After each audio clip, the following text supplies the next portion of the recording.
Now let's look at one of the most important part of the economic substance regulations.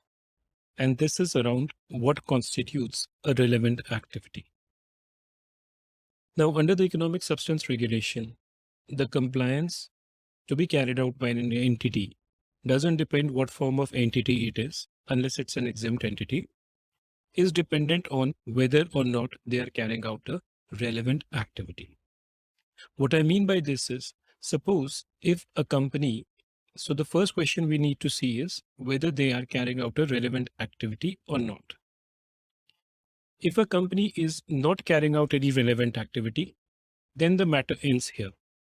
You don't need to file the ESR notification. You don't need to file the ESR report. However, if you are carrying out a relevant activity, the question is, are you earning income from it? Or you are not earning any income from it. Again, if you are not earning any income from such activity, you only need to file an economic substance notification. There is no requirement to file the economic substance report. But if you are earning income from this activity, then you have to file the economic substance notification plus the economic substance report. Therefore, it is important to understand what is a relevant activity and whether or not a company is carrying out such relevant activity. Now, when we talk about the relevant activity, there are actually 9 relevant activities which are there.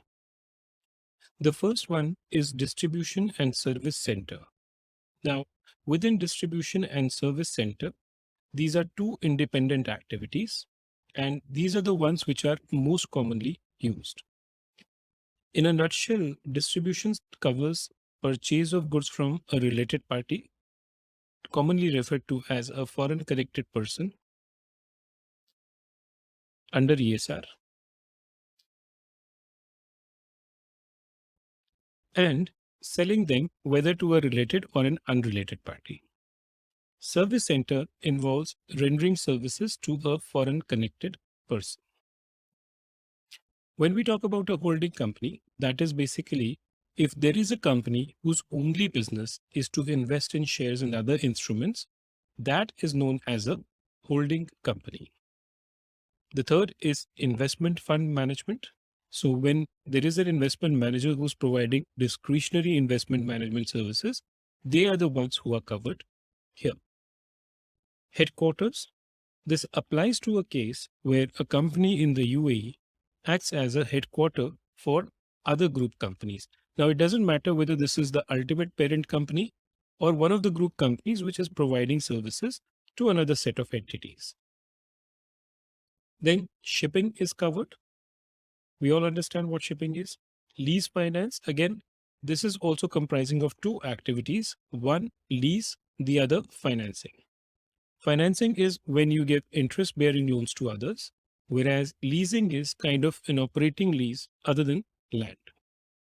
Insurance services, intellectual property services. Again, this is a case where a UAE entity does not own an intellectual property right, or even if it owns, it is just something which it has procured from someone else, and it is charging payments from another related party. And the last one is banking.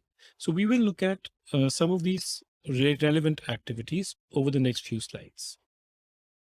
Thanks for watching this video on UAE corporate tax.